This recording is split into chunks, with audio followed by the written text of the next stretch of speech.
Hello গাইসরা, বানানো হচ্ছে চিতই পিঠা বা সাজে ভাজা পিঠা। এই শীতে প্রতি বছরই গ্রামে গেলে এই পিঠাটা খাওয়া হয়।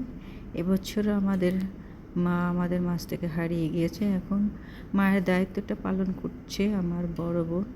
সে বানাচ্ছে সবাইকে দুধ চিতই রান্না করে খাওয়াবে। দেখুন কত সুন্দর করে বানাচ্ছে।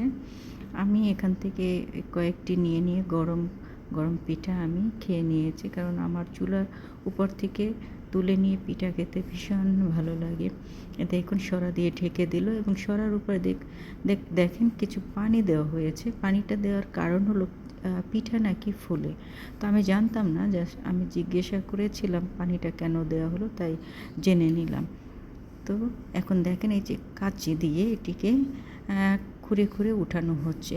এর জন্য অনেকে বলে যে কাঁচি কোচা পিঠা।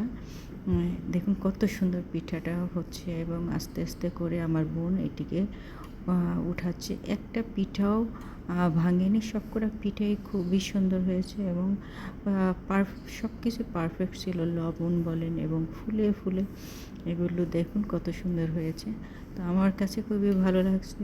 আমার বোন ধৈর্য সহকারে অনেকগুলো পিঠা বানালো, কারণ আমাদেরকে সকলকে খাওয়াবে, সব ভাই বোন, আমরা 5 ভাই বোন। এবং সকালে এটিকে আমার বড় বোনই ঠান্ডা ঠান্ডা পরিবেশন করবে।